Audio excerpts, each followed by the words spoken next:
Bien, pues buenos días. Vamos a empezar una pequeña exposición y un debate alrededor de cómo abordar el tratamiento lingüístico de la diversidad que hoy en día tenemos en las aulas, no solo en Cataluña, sino en la inmensa mayoría de los países occidentales. He dividido la charla en tres partes. En una primera parte haremos referencia a cuestiones más generales que giran en torno a la situación que tenemos y por qué la tenemos. Una segunda parte que hace referencia directamente al programa que desarrolló el Departamento de Educación sobre cómo abordar la diversidad en las aulas.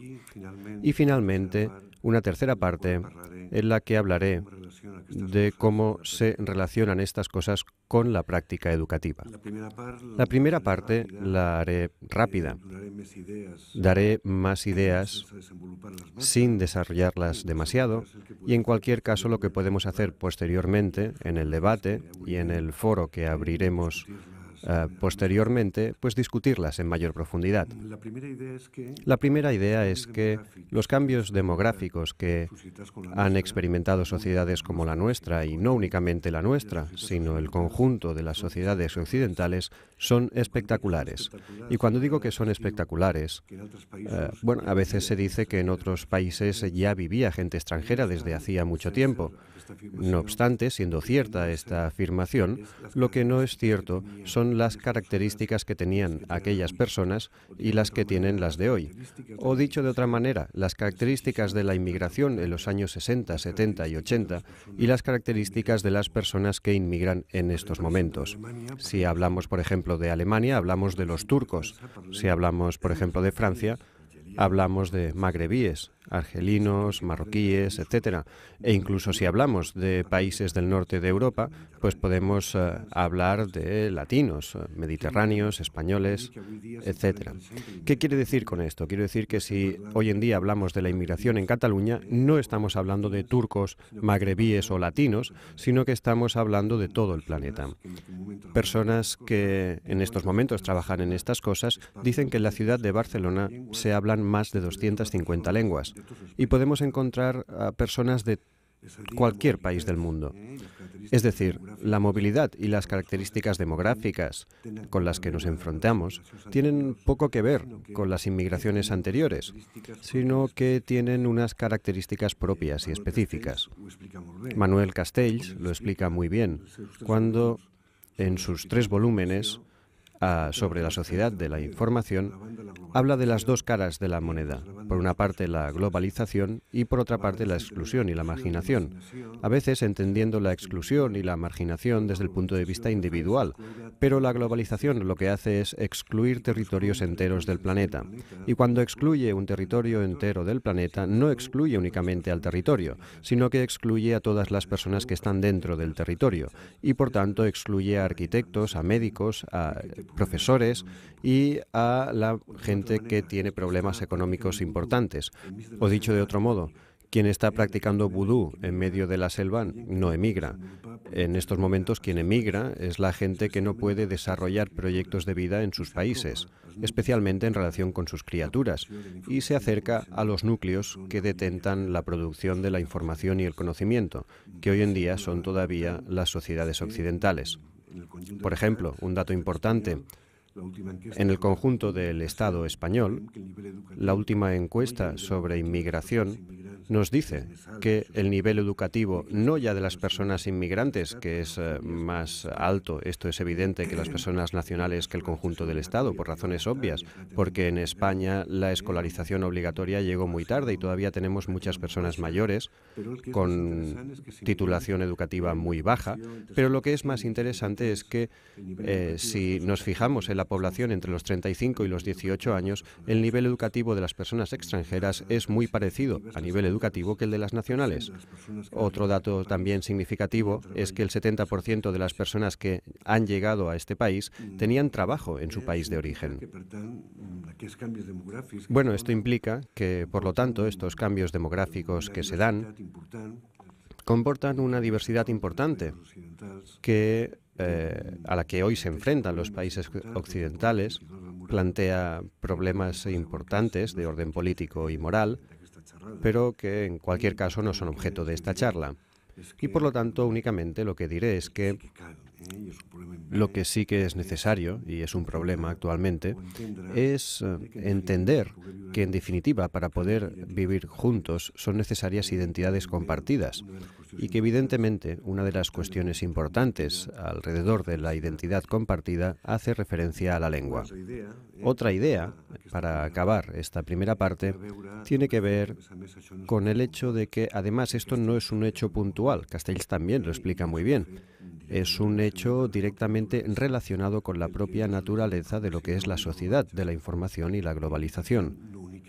Y por tanto, no únicamente no se irán, porque no se irá ninguno de los que tenemos, sino que todavía vendrán muchos más. Y por lo tanto, este es un hecho en el que tenemos que empezar a pensar seriamente el cómo abordarlo. Desde el punto de vista de la educación, y entro en la segunda parte de la primera parte, ha habido también cambios muy importantes. La educación ha respondido siempre a lo que era también la propia concepción de los estados. Diré solo dos palabras en relación a esto. Si los estados han hecho alguna cosa, ha sido inventarse las naciones. Es decir, el Estado ha recreado la nación y ha intentado hacerlo sobre la base de la homogeneidad, en base a una misma lengua, historia, religión en muchos casos, y en consecuencia, pues la escuela ha sido uno de los instrumentos del Estado justamente para configurar esta identidad nacional sobre la base, vuelvo a repetir, sobre unas naciones inventadas que no existían anteriormente. Pero, en este sentido, la escuela ha sido homogénea. Históricamente, la diversidad no ha tenido presencia dentro de la escuela. El modelo republicano, que es el modelo que ha tenido más importancia en países como el nuestro, aunque en otros pues ha tenido más importancia el modelo anglosajón, pero en cualquier caso, en países como el nuestro, la idea esta de la escuela como recreadora de la nación, como aquella que en definitiva era la que posibilitaba este espíritu nacional y transformaba a las criaturas, a los niños y a las niñas en ciudadanos, pues en definitiva ha tocado fondo. Y ha tocado fondo por diferentes razones. Por un lado, porque la diversidad dentro de lo que son datos nacionales ha ido creciendo y por lo tanto ya en los años 80 empezó el famoso fenómeno de la integración. Es decir, se trataba de añadir a los niños que por diversas razones, pues, sordomudos, con síndrome de Down, paralíticos cerebrales, etcétera, pues incorporarlos a la escuela ordinaria por diferentes razones que tenían que ver con una mayor valoración social de la diversidad, por el hecho de mantenerlos en escuelas segregadas. Bueno, pues eso comportaba problemas importantes para el desarrollo de estas criaturas y por lo tanto la integración fue de la mano de añadir, y pongo entre comillas, a niños y a niñas a las escuelas normales. Esto tuvo pues unos cambios, más profesorado, cambios arquitectónicos, pero en definitiva la escuela no cambió demasiado. No cambió demasiado porque los currículums, el planteamiento, la organización se mantenía igual. Era añadir más niños y niñas a algo que no se tocaba.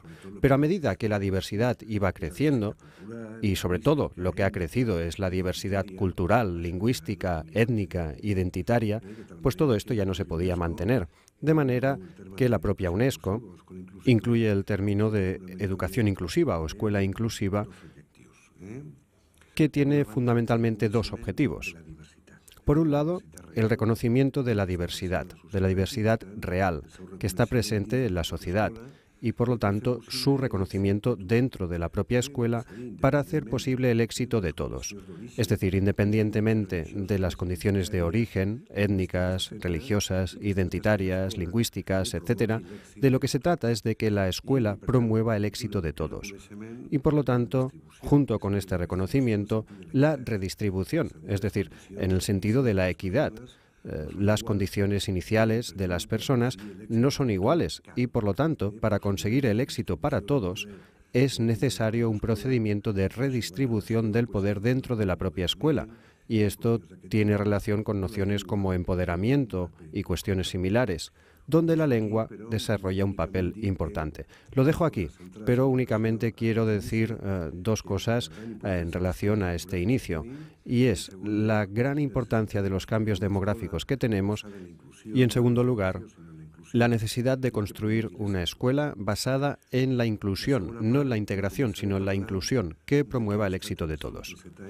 La segunda parte la empezaré hablando de lo que han sido los últimos 7 años en el Departamento de Educación de la Generalitat de Cataluña en relación al famoso Plan LIC, o el Plan para la Lengua y la Inclusión Social, que en definitiva es el único plan en el conjunto del Estado y probablemente de los pocos planes que existen en el conjunto de Europa que se han planteado seriamente esta cuestión. El plan se inicia con un preámbulo en el que se plantea claramente que de lo que se trata es de fundamentar y promover y consolidar la lengua propia, en este caso el catalán, como eje vertebrador de un proyecto educativo plurilingüe y a la vez de un modelo educativo intercultural. Es decir, lo que se dice es que, en definitiva, la escuela en Cataluña es una escuela inclusiva y, por lo tanto, tiene que ser intercultural y, por lo tanto, a la vez debe ser plurilingüe, en el sentido que reconozca todas las lenguas presentes, las del alumnado, pero que para ello es necesario una lengua que, en definitiva, vertebre todo el conjunto lingüístico existente, y esta no puede ser otra que la lengua catalana. Además de plantear esto en la introducción, lo que plantea el plan es que es un plan para todos. No es un plan únicamente dirigido al alumnado de origen extranjero o al alumnado en peligro de exclusión, sino que es un tipo de modelo educativo para todos. A la vez, el plan analiza 4 aspectos. Uno de ellos es la propia situación de la lengua. En segundo lugar, el aumento del alumnado de origen extranjero en Cataluña. En tercer lugar, la existencia de alumnado en riesgo de exclusión y marginación. Y, por último, educación intercultural. Y en relación con estos 4 aspectos, extrae 3 ámbitos de actuación. Un ámbito son las aulas de acogida, otro ámbito es el centro de acogida y, finalmente, el tercer ámbito son los planes de entorno. Sería ya hablar de estas cosas, pero lo que haré en esta segunda parte es centrar algunos de los aspectos importantes del plan y algunas de las cuestiones importantes en relación a sus 3 ámbitos de intervención. Bien, la primera cuestión es la que tiene que ver con el hecho de que uno de los objetivos del sistema educativo es el desarrollo de una competencia plurilingüe e intercultural. Yo hablaré únicamente de la primera.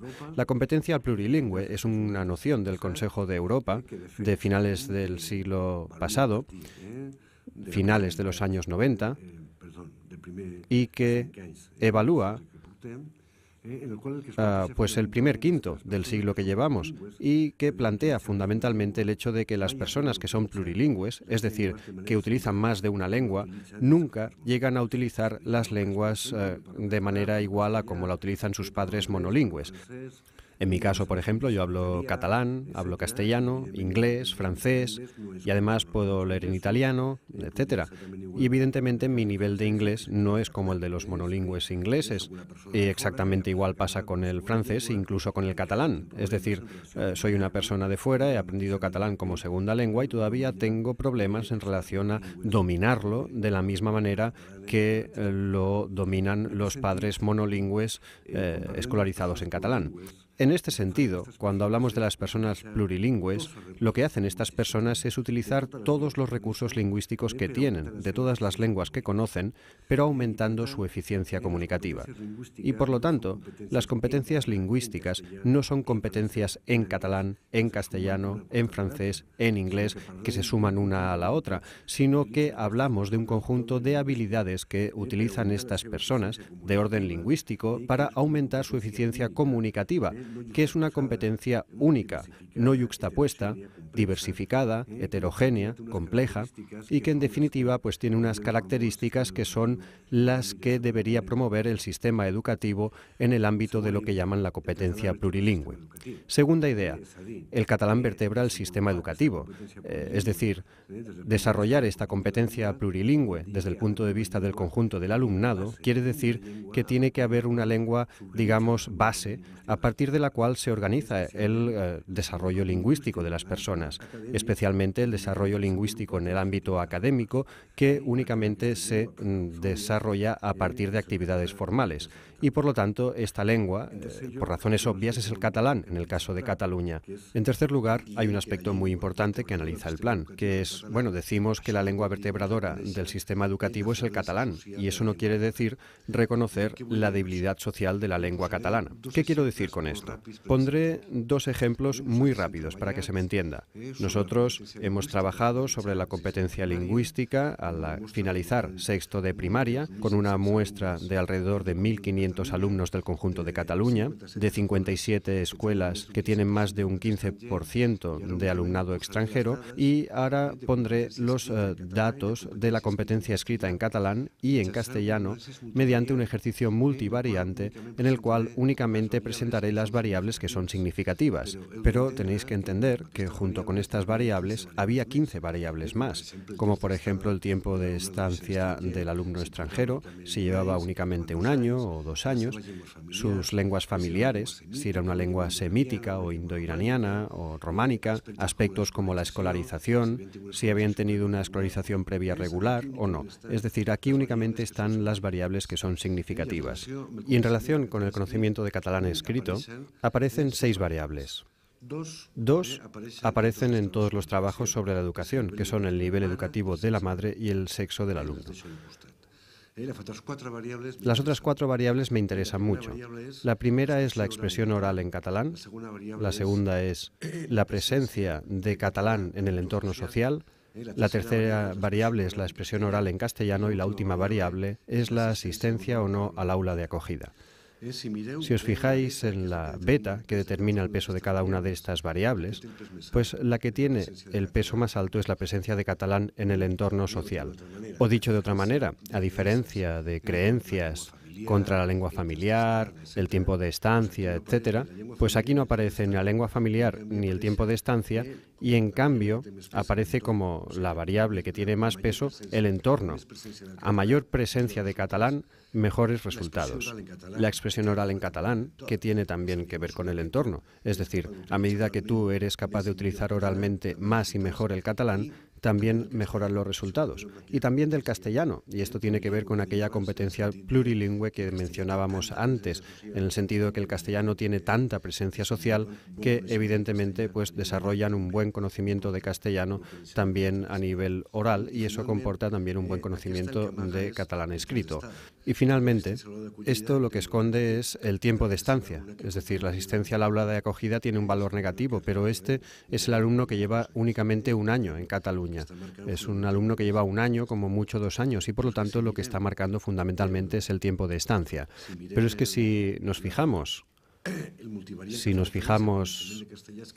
en la multivariante que hace referencia al conocimiento de castellano escrito, respecto a esto, tenemos que la presencia de catalán en el entorno tiene tanto peso como utilizar en casa el castellano como lengua familiar. O sea que no únicamente la presencia social del catalán determina un buen conocimiento de catalán, sino también de castellano.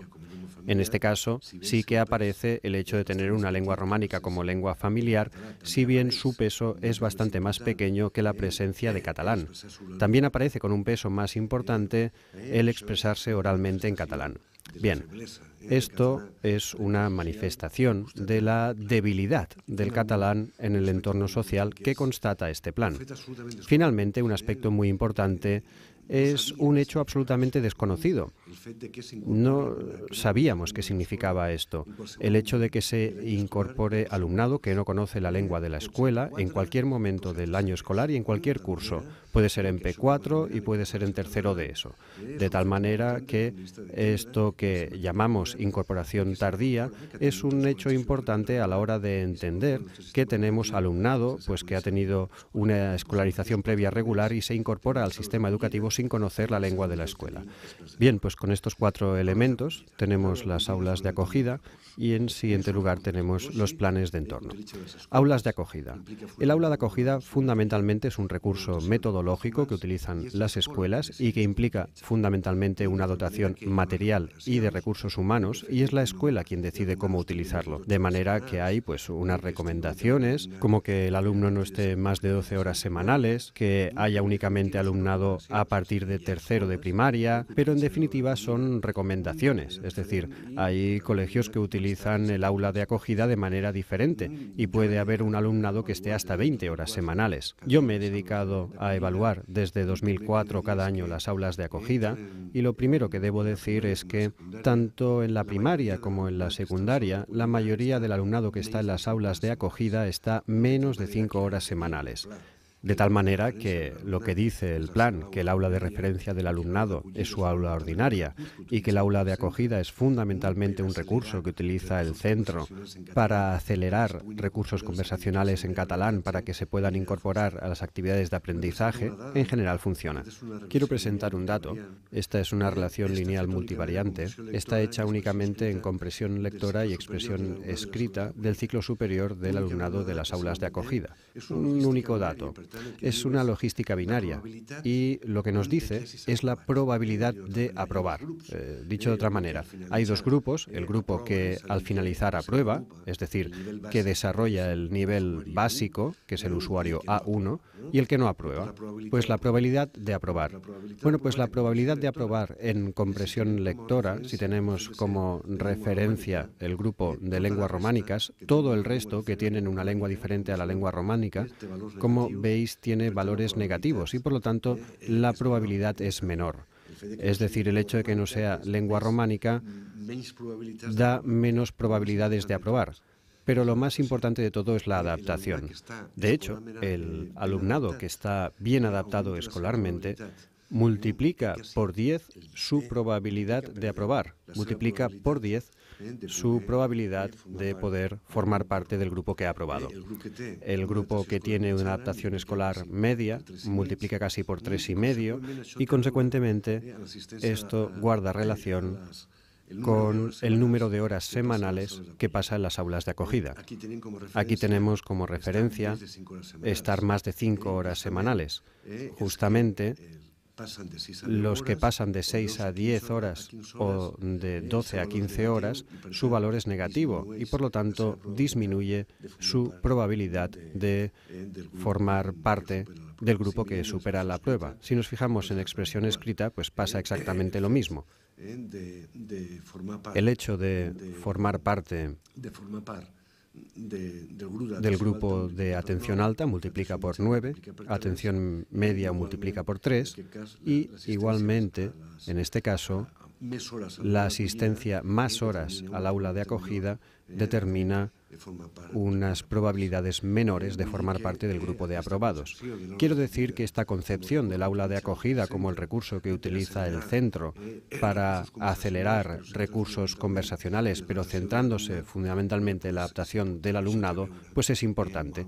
Y esto tiene que ver con aquello que conocemos muy bien los que trabajamos con el lenguaje, que aprender una lengua no es el paso o la condición para integrarse, sino que es al revés. En la medida en que te integras, te incorporas al conocimiento de la lengua que es necesario justamente para mantener relaciones sociales. Es decir, la lengua no es la puerta de la integración, sino el resultado de la misma. Y, por lo tanto, aquí entraríamos a hablar de políticas que dejo de lado porque es otro tema. Los planes de entorno, pues estos hacen referencia a la misma cuestión. Es decir, cómo aumentamos, cómo hacemos que haya mayor continuidad lingüística entre la escuela y el entorno social. Por una razón, si la lengua del colegio es el catalán, es muy importante, como hemos visto, que el alumnado tenga un entorno en el que la presencia del catalán sea importante, pueda desarrollar conocimiento oral de la lengua, de manera que el entorno ayude educativamente a aquello que es necesario que haga el colegio. A veces se nos olvida este aspecto y únicamente los planes de entorno se entienden como un conjunto de lugares donde los diferentes agentes educativos deciden cosas en el ámbito de la educación para aumentar la densidad educativa en el territorio. Y es cierto, está muy bien, pero también tenemos que entender que una parte muy importante de los planes de entorno es aumentar la continuidad lingüística entre el entorno y el colegio. Y para acabar ya esta exposición, diré dos cosas alrededor de la práctica educativa. O dicho de otra manera, más allá de las políticas institucionales, la práctica educativa, en esta concepción de la que hablaba de escuela inclusiva, es muy importante. Primera idea importante, el predominio de la lengua oral. ¿Por qué predominio de lengua oral? Pues por una razón. Es decir, todo el contenido escolar es lingüístico. Es decir, no podemos imaginarnos el concepto de masa o el teorema de Pitágoras o el sintagma nominal fuera del lenguaje. Es decir, significan porque significan lingüísticamente. Son conceptos arbitrarios, convencionales, que en definitiva tienen un sentido en la medida en que es el lenguaje quien se lo atribuye. Y por lo tanto, para poder entender y construir conocimientos sobre qué es un sintagma nominal, hay que negociar entre quien enseña y quien aprende el significado que hay detrás de este tipo de concepto.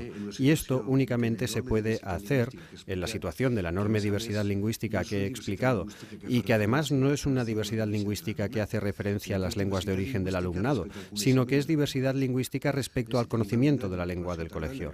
Si tenemos alumnado de incorporación tardía que acaba de llegar y no conoce la lengua del colegio y alumnado catalano hablante que está escolarizado desde que tenía 3 años, la distancia lingüística que hay entre uno y otro es enorme y por lo tanto o utilizamos la lengua oral para que todo el mundo sea capaz de negociar qué es lo que se está haciendo y lo que se dice en el aula, o no hay manera. Y por lo tanto, independientemente del tipo de tarea, que sea escrita o que después sea una tarea individual, previamente el profesorado debe intentar negociar desde la lengua oral qué es lo que hay que hacer, qué es lo que es necesario hacer para poder tener éxito, para poder aprender y para poder construir conocimiento. Segunda idea, esto implica modificar la organización escolar y utilizar de otra manera los recursos humanos. ¿Por qué? Porque esto quiere decir dos cosas. Por una parte, es necesario individualizar más el trabajo del profesorado con su alumnado y, por lo tanto, que pueda trabajar en grupos más pequeños, a nivel cooperativo, etcétera. Y a la vez hay que utilizar el conocimiento lingüístico del alumnado para que en sus interacciones se den también apoyos lingüísticos que promuevan el conocimiento del catalán en todo el alumnado. Y, por lo tanto, esto también quiere decir una organización diferente y una manera de trabajar diferente. En estos momentos, Cataluña, si nos fijamos en los datos de la OCDE, es uno de los países europeos que tiene una mejor ratio entre alumnado y profesorado. Pues lo que tenemos que hacer es utilizar esta ratio que tenemos de manera diferente, en el sentido de acabar con los especialistas y ver que todos somos profesores y profesoras y, en consecuencia, adoptar perspectivas diferentes desde el punto de vista organizativo y desde el punto de vista de la utilización de recursos humanos. Y, finalmente, la incorporación educativa de todas las lenguas del alumnado. ¿Y qué quiere decir esto? Bueno, la gente que hemos trabajado en inmersión lingüística lo tenemos muy claro. Es decir, nunca hemos ocultado que, en definitiva, la inmersión no era un cambio de lengua del alumnado, sino que era un instrumento para hacer posible el conocimiento de una lengua que no podía aprender el alumno castellano en su medio social y familiar, y que para que esto fuese posible, la escuela tenía que reconocer la lengua de este alumnado. Es decir, yo siempre pongo como ejemplo, ¿no? Si cuando empezó la inmersión se hubiese obligado a todas las familias castellano hablantes a suscribirse a la BUI, que en aquel momento era el único periódico en lengua catalana, pues probablemente la inmersión no hubiese durado 4 días. Y por lo tanto, las escuelas que trabajaban con el material que las criaturas traían de casa, pues bueno, traían el periódico que compraban o los libros que tenían. Y otra cosa es que hacían las cosas en catalán y que el profesorado hacía cosas en catalán, pero había un reconocimiento. Pues esto que hemos hecho toda la vida lo tenemos que hacer ahora con todas las lenguas del alumnado, con una cuestión muy importante, y es que el profesorado no es bilingüe. En el caso de la inmersión, el profesorado era bilingüe y por lo tanto el alumnado castellano hablante no tenía ningún tipo de problema, y actualmente no podemos pedirle al profesorado por razones obvias que, bueno, es que claro, las aulas están cambiando las lenguas presentes año tras año. Un año tienen tienes urdú, otro año tienes ucraniano, otro año podrás tener bengalí, me es igual. Y por lo tanto el problema es un problema diferente. Hay propuestas de tipo metodológico para trabajar hasta 15 o 16 lenguas simultáneamente, donde hay lenguas del alumnado y lenguas que no son del alumnado, donde se trabaja fundamentalmente con capacidades metalingüísticas en relación a poder tratar cada una de estas diferencias entre lenguas. Hay actividades diversas que se pueden explicar, cómo el profesorado prenegocia el vocabulario en catalán y para hacerlo parte del conocimiento lingüístico que tiene el alumnado en su lengua y negocia conjuntamente aquello en lo que todo el mundo llama de manera diferente, pues que necesita de una palabra en catalán. Es decir, hay diferentes maneras de tratar con las lenguas del alumnado más allá de aspectos más formales, sino en una práctica educativa, que es una cuestión importante. La experiencia Dual Language, que es una experiencia importante, en la que el alumnado, por ejemplo, se alfabetiza desde la escuela con profesorado que no es bilingüe en la lengua de la escuela y en su propia lengua, para hacer partícipe a la familia en el ámbito de las tareas de alfabetización, de tal manera que es una manera de introducir en casa el catalán y al mismo tiempo que las familias se incorporen directamente en las actividades de aprendizaje de la escuela. Y esto tiene beneficios importantes no solo desde el punto de vista lingüístico, sino también desde el punto de vista de la relación familia-escuela, que sabemos que es importante para el éxito escolar. Bien, hay colegios en Cataluña que hacen estas cosas, algunas han recibido premios y además lo más importante de estos colegios es que lo que hace 10 años se llamaba que eran escuelas guetos, en estos momentos tienen resultados de competencia de su alumnado, siendo primaria incluso mejores que algunas escuelas privadas concertadas de su misma localidad. Y por lo tanto, el problema no es este. El problema es pensar que independientemente de la realidad que tengamos, podemos desarrollar una buena práctica educativa utilizando los recursos que aporta la Administración y estructurar educativamente el entorno de los colegios para hacer posible estas continuidades lingüísticas y, en consecuencia, desarrollar un conocimiento del catalán en todo el alumnado. Muchas gracias. Muy bien, pues muchas gracias, Nacho. Ha sido muy útil el poder tener una visión un poco general de este tema y también para poder situar la experiencia catalana tal y como está posicionada. Y da un cierto optimismo pensar que el tema se ha trabajado suficientemente y con intensidad en nuestro país. Me imagino que hay mucho trabajo todavía por hacer y campo por recorrer.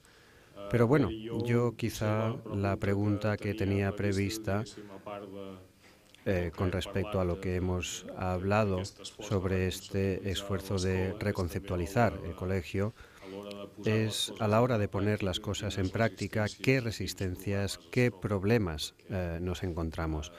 Porque las ideologías que habíamos utilizado hasta ahora sobre la relación gobierno-identidad, lengua-territorio, etcétera, pues no se cambian de un día para otro. Y entonces, tanto por parte de maestros como padres, madres y para otros agentes educativos, pues bueno, pueden presentar resistencias. Y me gustaría que pudieses comentar un poco esto. Sí. Bueno, hay dos cosas diferentes en tu pregunta. La primera es, bueno, no sé si lo planteas como una pregunta o únicamente como una fuente de debate. El tema de lengua e identidad, ¿no? Yo creo que no podemos hablar. Bueno, yo no estoy de acuerdo en que cuando hablamos de lengua, pues hablemos de lengua franca, lengua común, etcétera, porque la lengua es un instrumento de comunicación, es un instrumento para todos. Yo con esto no estoy de acuerdo. Es verdad que la lengua es un instrumento de comunicación, pero la lengua también, si alguna cosa nos caracteriza como que pertenecemos a una cultura, es la lengua. Y por lo tanto la lengua tiene una clave identitaria y cultural importantísima. El otro es un problema diferente.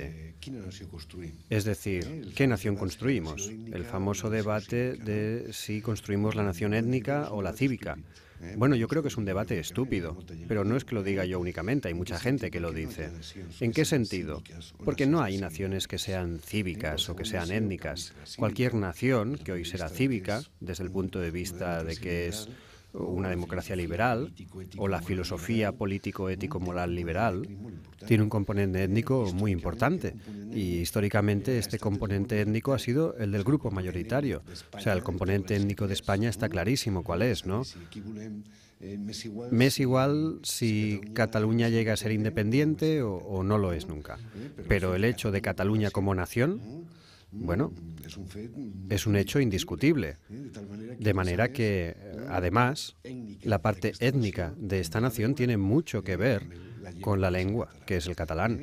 Y por lo tanto, el problema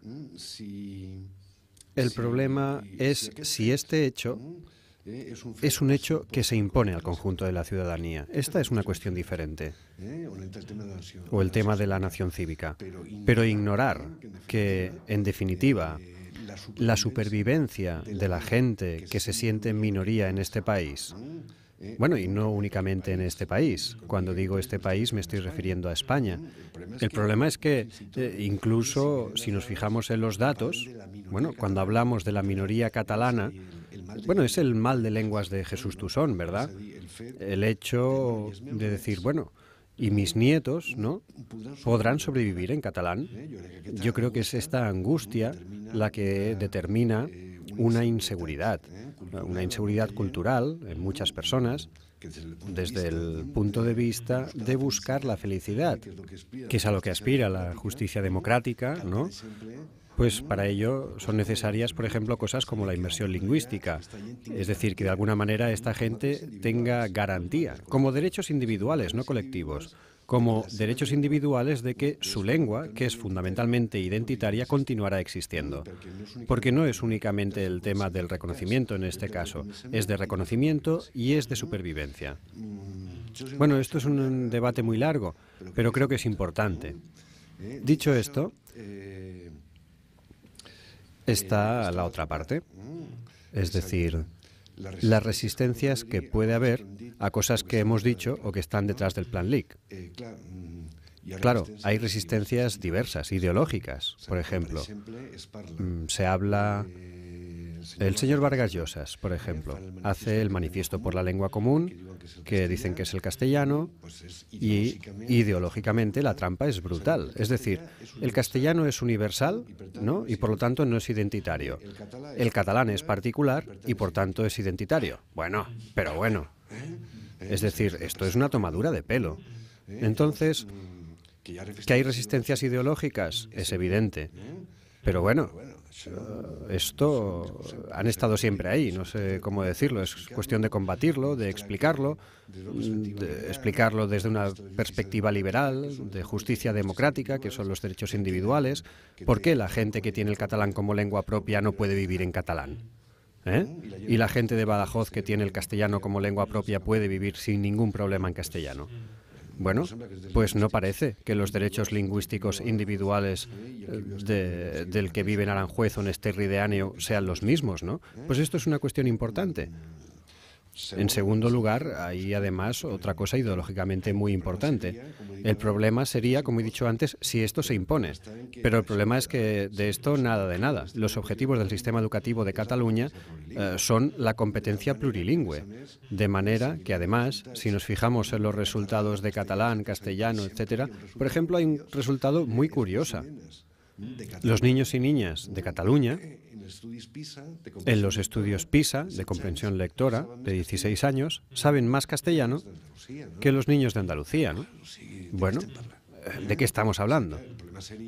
El problema sería si resultase que los niños y niñas de lengua castellana tuviesen problemas para desarrollar en el sistema educativo de Cataluña su lengua, pero no tienen ningún problema, al contrario.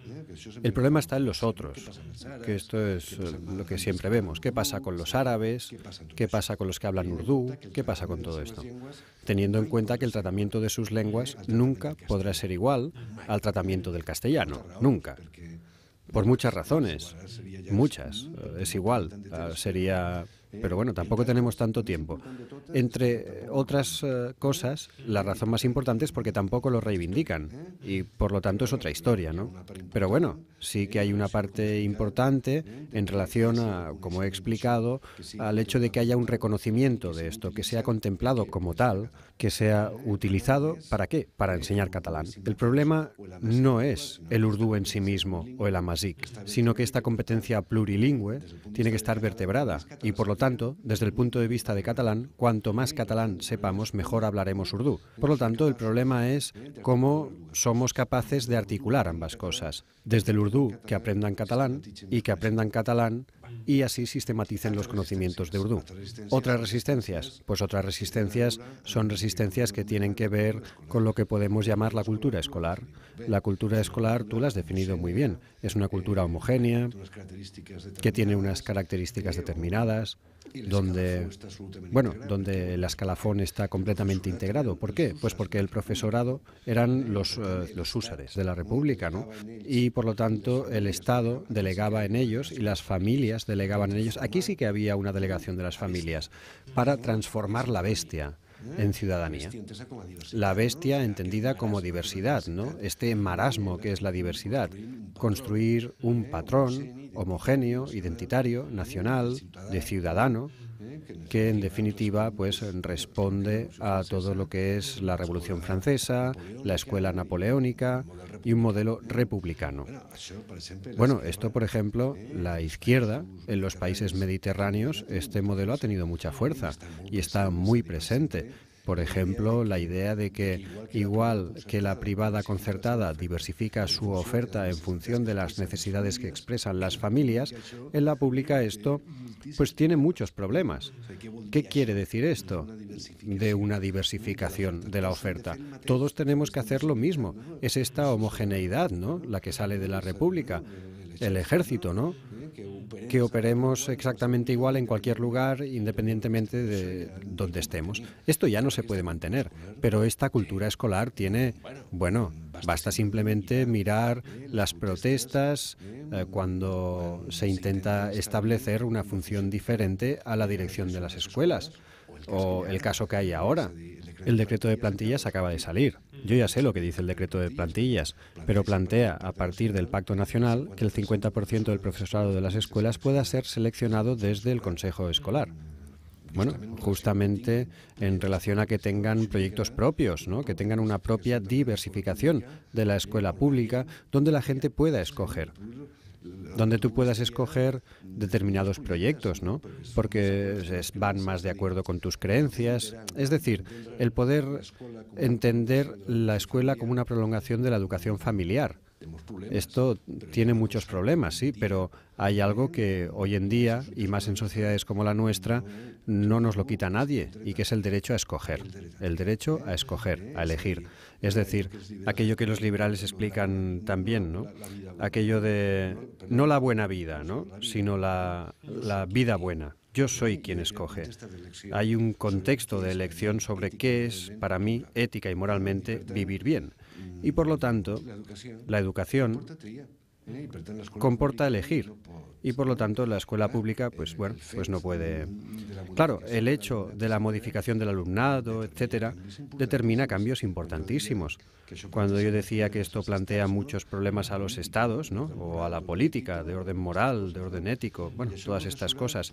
Y esto el profesorado pues lo tiene que asumir y tiene que empezar a entenderlo y tiene pues que empezar a plantearse que, de la misma manera que el mundo es cada vez más diverso y más complejo, pues tiene que haber una diversidad educativa como oferta que pueda ser escogida de manera diferente por parte de las familias.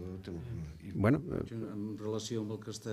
y en relación con lo que estás diciendo, este cambio de chip sobre el rol de la escuela y el rol del profesor, ¿quién lo está liderando? Quiero decir, ¿los sindicatos lo están promoviendo, están intentando que los profesores...?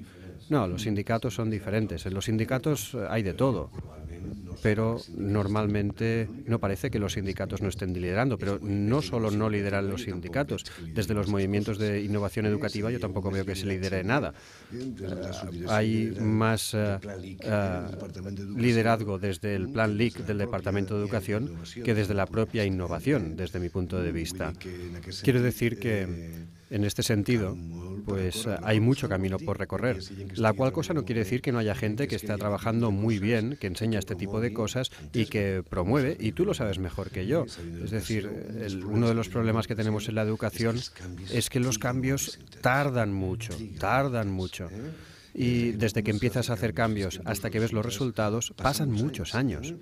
Pero bueno, de estas cosas pues ya empiezan a haber escuelas que, sí, bueno, si hacemos una ley de educación que cada 6 o 7 años, sí, es evidente, sí. Sí, mi pregunta está relacionada con el concepto que comentabas de la adaptación de los niños que pasan por estas aulas de acogida. Y sí, este fenómeno que consideras clave, ¿no? En principio, que es la variable más determinante cuando se llega a un nivel de competencia básica para llegar a funcionar con una competencia suficientemente buena como para que se puedan incorporar a las aulas habituales, sí, en esta variable de adaptación tiene que ver la ratio de estudiantes propios o nacionales, o como se le quiera llamar, con estudiantes que vienen de fuera en estas aulas donde se encuentran los niños. Sobre todo lo digo porque se crean discursos sociales que pueden ser falsos o verdaderos en referencia a estas ratios y que puede generar conflicto en el seno de las escuelas, entre los padres, en los barrios, en función de en qué parte de la ciudad vivas, etcétera. Sí hay una fundamentación o no entre esta relación de ratio entre niños nacionales y niños que vienen de fuera. Bueno, el tema es complicado, partes de tantas cosas que en 5 o 10 minutos es complicado. Pero bueno, hay varias cosas. En primer lugar, el territorio es muy diferente y por lo tanto sacar conclusiones generales para todos, bueno, no puede ser. No tiene nada que ver Terras de l'Ebre o Cassà de la Selva en Girona con Salt, por poner un ejemplo. ¿Por qué? Pues porque Terras de l'Ebre, pues bueno, la proporción de personas extranjeras que hay, aun siendo alta, pues la distribución del territorio es diferente y son pueblos relativamente pequeños donde la calle sigue estando muy presente en la actividad de todas las criaturas. Por lo tanto, las relaciones que establecen los niños de origen extranjero con los niños nacionales es muy grande, igual que en Cassà de la Selva. En Cassà de la Selva continúan jugando en la calle y el porcentaje de niños gambianos, por ejemplo, es relativamente pequeño con respecto al conjunto de niños nacionales. Y los niños no saben de racismo ni de xenofobia, son amigos, ¿no? Me explico. Y por lo tanto establecen muchas relaciones. El problema de Salt es que también viven en la calle, una parte muy importante, pero es que en Salt el 70% de los niños y niñas de 0 a 18 años son de origen extranjero. Y además los que son de origen nacional no acostumbran a vivir allí donde viven los de origen extranjero.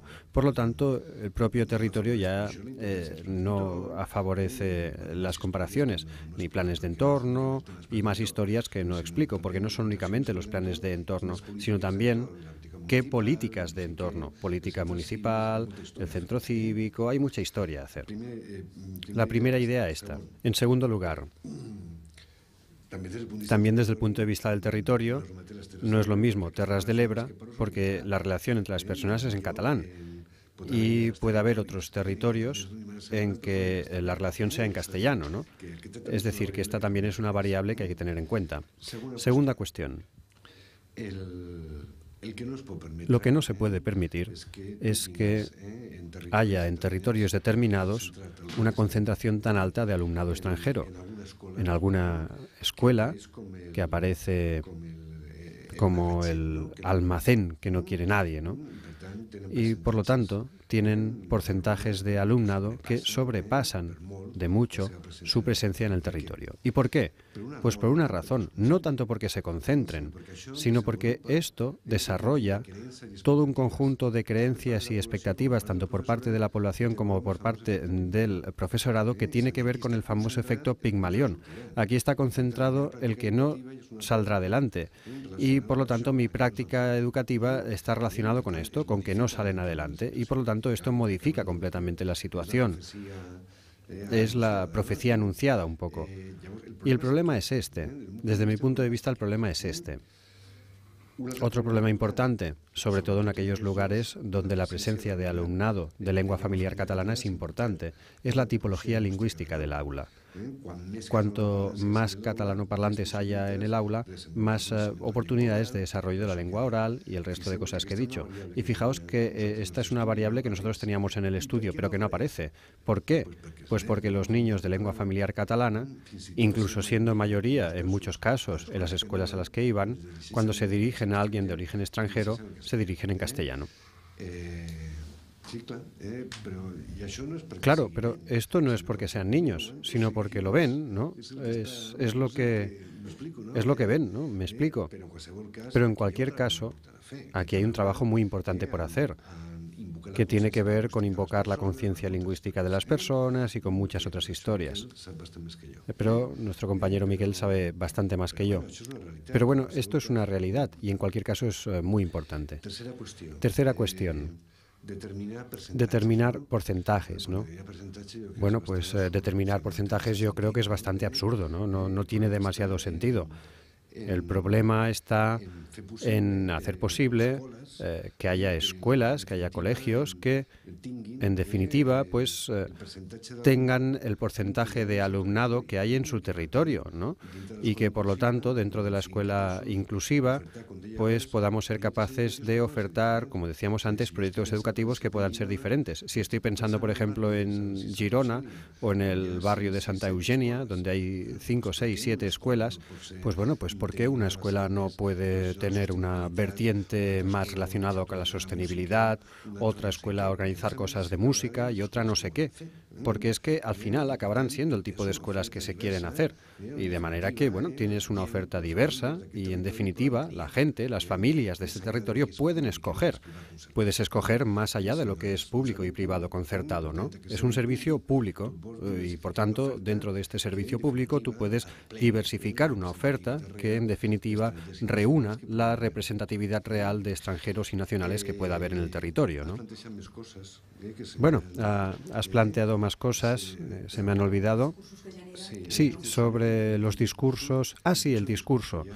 Mira, el peor discurso que hay es el discurso del gueto. El discurso del gueto.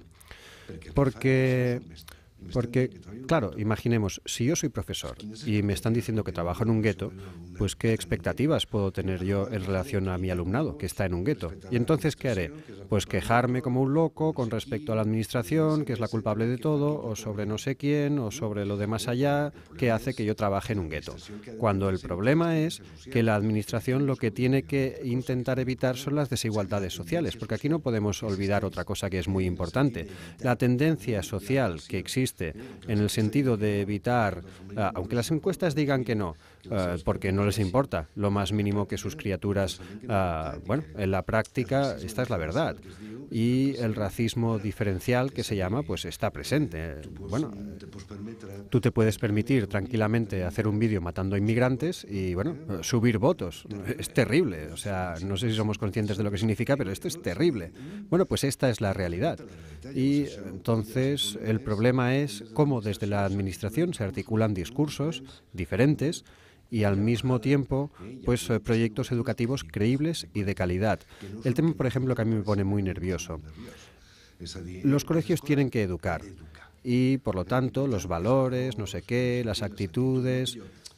Bueno, pobrecitos, no aprenderán nada, pero que como mínimo tengan unos valores solidarios, etcétera. No, mire, escuche. Allí, en la escuela, en el colegio, los resultados son académicos y, por lo tanto, esta es la cuestión. Un buen colegio es un colegio que desarrolla competencias de todo su alumnado. Es decir, los valores y tal y cual están muy bien, y es verdad. Quiero decir, creo que no soy sospechoso de nada en este sentido, pero si no somos capaces de construir colegios que tengan éxito académico, bueno, entonces no son colegios. Y entonces pensar que las familias escogerán colegios por sus valores, bueno, esto no se lo cree nadie. Y por lo tanto, tenemos que, en primer lugar, acabar con este discurso de los guetos, acabar con el efecto Pigmalión y empezar a construir proyectos educativos que muestren que, independientemente de la situación de origen que puedan tener muchas criaturas, pueden tener éxito académico. Bueno, quizá para ir acabando, yo quisiera referirme a los usares, es decir, a los soldados que tienen que llevar a cabo un proyecto y dices, esto ha cambiado radicalmente. No es homogeneización, la creación de una figura de Estado que, aparte de trabajador, será soldado. Pero bueno, ahora la situación es muy diferente. Y me pregunto por el cambio de formación de maestros y profesores. Tú dirás que para que se vean los resultados tienen que pasar muchos años, como has dicho antes, y esto lo entiendo, con el profesorado que actualmente encontramos en las escuelas y los profesores. Bueno, esto supongo que requiere de un gran proceso de reciclaje para conocer las nuevas herramientas, para intercambiar buenas experiencias, y me gustaría saber si en tu opinión se está haciendo. Presupongo que ahora con la transformación de los grados universitarios, con el proceso de Bolonia, pues supongo que todos los planes de estudio afrontan ahora esta formación necesaria inicial de los profesores de cara a poder tener lo que muchos consideran que es el mayor problema con que se encontrarán. Primero, porque es un problema, una situación que no se encontraron ellos cuando ellos eran niños y niñas en el colegio, y me gustaría mucho saber tu opinión al respecto. Bueno, pues es un tema también complicadísimo, Miquel. Hay una cosa que también sabemos, y esto Castells lo explica perfectamente, ¿no? El colegio ya no es el depositario de la información. Antes, si querías ser químico o no sé qué, es igual, lo que sea. Pues, y cuando hablo de colegio, estoy hablando, pues bueno, desde la guardería hasta la universidad, ¿eh? Pues ya no es la poseedora de la información. Si pensamos, por ejemplo, en el grado de telecos, probablemente la Escuela de Telecomunicaciones de la Politécnica de Cataluña sea de lo mejorcito de Europa, pero lo que se explica allí dentro, la mayor parte, es obsoleto, porque los cambios son tan espectaculares en el mundo de la tecnología que no pueden incorporarlos al plan de estudios, de manera que la formación es una formación diferente. Esto por el tema de las capacidades, de aprender a aprender, y bueno, es importante en historias de estas. En el caso de los profesores esto es importantísimo, es fundamental. ¿Y cuál es el problema más grave que tenemos? Pues que esto se lo cree muy poca gente. Yo creo que en estos momentos la educación, uno de los mayores problemas que tiene, y no solo educación, todo lo que es intervención social, predomina la tecnología, los protocolos. Bueno, me explico, ¿no? Todo este tipo de historia donde dejan un espacio de autonomía personal al profesional que es muy pequeño. Y además, en la formación inicial no hay nada relacionado con esto, sino que fundamentalmente es más y más tecnología. Bueno, las dos corrientes sobre el aprendizaje reflexivo, ¿no?, que fundamentalmente utiliza la formación inicial desde el punto de vista de la práctica, de casos prácticos, en el que lo que se trabaja es el self, ¿no?, el yo mismo, ¿no? Y por lo tanto hay actitudes, autonomía y al mismo tiempo los conocimientos necesarios para poder ejercer la profesión. O vamos por aquí o lo tenemos muy mal. Porque claro, los profesores en la actual formación inicial, que salen con muchas herramientas tecnológicas para entendernos y se incorporan al proyecto de un colegio y ven que aquello no funciona, que lo que les han enseñado, bueno, porque no funciona, simplemente. Bien, o tú tienes una cierta capacidad de autonomía importante y además dentro de un equipo que lo haga posible y tal y cual, o acabas, bueno, como me acuerdo el otro día, que iba en el autobús y una chica le decía a lo que supongo que era su novio, pues que ella estaba feliz, que no tenía problemas, que le habían pasado 800 fichas y que ya tenía todo el curso preparado. Bueno, pues claro, es decir, Este es el problema, ¿no? Entonces, yo creo que en la formación inicial tenemos un problema importante. No lo tenemos únicamente nosotros, lo tiene todo el mundo. Los de Finlandia también lo tienen. A pesar de la enorme importancia que le dan, también lo tienen. Aunque estos aspectos tienen mucha importancia en su formación, pero los tenemos todos. El aspecto del dominio de la tecnología. A pesar de lo que he dicho, el dominio de la tecnología es muy importante, muy importante. Por ejemplo, algo muy importante hoy día en los colegios es el hecho de crear redes, que haya redes escolares. El tema que tú planteabas, ¿no? La segregación, es decir, la segregación puede ser urbanística y el colegio no puede limitarse a la segregación urbanística. Por lo tanto, tú puedes encontrarte con situaciones, pero puedes conectar con este alumnado y conectar este alumnado con el de Sarriá de Barcelona y hacer un proyecto común a través de la red. Y esto quiere decir tecnología y quiere decir dominio de la tecnología por parte del profesorado. Evidentemente, ¿dominio para qué? O sea, ¿cómo la uso? ¿Cómo utilizo esta tecnología? ¿Y para qué la utilizo? Se pueden hacer maravillas. Y el gran problema de la segregación, para entendernos, es que estas criaturas pierden referentes, pero pueden encontrar otros referentes a través, por ejemplo, de las tecnologías de la información y la comunicación. Y, por lo tanto, la formación del profesorado en el uso y en el para qué utilizarlas es importantísimo. Te llega un chico chino, en tercero o cuarto de eso, sin saber nada de catalán. Bueno, pues tú puedes hacer algo maravilloso.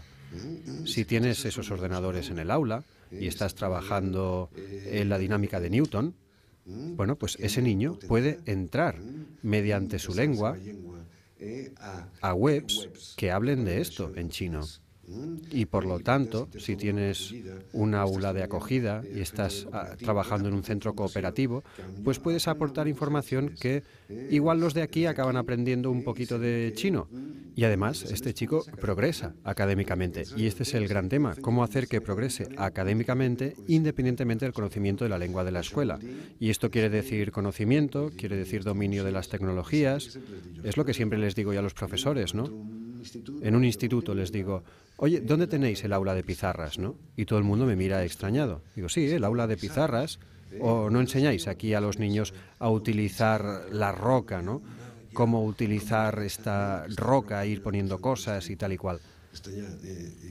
Y me dicen, ¿y esto qué es? ¿Y aula de informática tenéis? Sí, sí, evidentemente. Bueno, pues si tenéis aula de informática, ¿por qué no tenéis aula de pizarras? Es decir, si no tenéis aula de pizarras, ¿por qué tenéis aula de informática? La informática es un instrumento, es una herramienta, es como un lápiz, es como una pizarra para poder hacer cosas, para trabajar en el aula. Bueno, están cerradas muchas, ¿eh? Tecnología, no sé qué. Escuche, esto es un instrumento. Y esto quiere decir formación permanente, quiere decir explicar y quiere decir prácticas educativas, mostrar cómo se puede utilizar todo esto de una manera diferente. ¿Qué hay? El problema que hay es que muchos profesores y profesoras son incapaces de poner por escrito lo que hacen, de mostrarlo, porque, bueno, pues porque consideran que no es importante, por mil historias. Pero, bueno, es que esto es importantísimo. Tercera cuestión. Yo creo que es necesario algo muy importante también, que es la gestión de toda esta historia. Es decir, es necesario un liderazgo dentro de los colegios. No es únicamente un tema de que el profesorado tenga que caminar hacia una formación diferente, dominio de nuevas tecnologías, sino que hace falta liderazgo dentro de los colegios para encabezar proyectos educativos. Y, bueno, en este sentido, tenemos un aspecto muy interesante en todo esto que estoy diciendo. Es decir, es que, bueno, a ti te entusiasma algo, eres capaz de liderar un proyecto educativo porque estás totalmente liado con el tema de la sostenibilidad, el reciclaje, no sé qué cuántos, y tú puedes hacer maravillas, puedes estar profesionalmente muy satisfecho. Como he explicado antes, si lo que te va es la música, ¿no? Pues estas escuelas de Harlem, por ejemplo, donde todo el éxito escolar está o gira alrededor del coro, ¿no? Bueno, pues mil historias de estas. Tenemos también en Granada una escuela de este tipo, fundamentalmente con alumnado payo y gitano. Y que el éxito escolar aquí, bueno, pues este es el único instituto de un pueblo, y entonces tiene que ir todo el mundo aquí, en Fuente Vaqueros. el pueblo de Lorca, y han conseguido maravillas con el coro, cohesión social, entusiasmo, autoestima, hacer sentir a la gente que ese es su proyecto, se lo creen, organizan actividades alrededor de esto. Bueno, es igual. Bueno, pero esto da una satisfacción profesional muy importante. La directora me explicaba que tenían muchísimos interinos porque no hay manera de consolidar las plantillas. Y estos interinos trabajan bastante más que otros interinos de otros institutos, pero nunca lo dejan, nunca. Quieren seguir ahí. ¿Por qué? Porque la satisfacción desde el punto de vista profesional en este trabajo, en este tipo de trabajos, es muy grande y esto es muy importante. En estos momentos, uno de los temas terribles en la profesión es que hay mucha gente que se siente muy insatisfecha después del trabajo que hace. Y se siente insatisfecha porque muchas veces pues no tiene un conocimiento práctico que le pueda hacer vivirlo de una manera bastante más feliz. Y de ahí viene la queja y todo este tipo de cuestiones. Por lo tanto, yo creo que son tres cosas. Formación inicial, importantísima. ¿Qué tipo de conocimientos, de todo lo que sabemos, qué es lo que tenemos que seleccionar como lo más importante y a la vez cómo trabajamos en la formación inicial, la autonomía profesional, las actitudes del profesorado? Formación permanente, importantísimo. Y en los centros hacen falta gestores, equipos directivos que sean capaces de tirar del carro y de tirar proyectos educativos con calidad y marca de la casa. Es todo esto lo que es muy importante. Muy bien, podríamos continuar, pero quizá podemos dejar que sean los estudiantes los que tengan también oportunidad a través del teclado. Pero bien, muy bien, muy bien.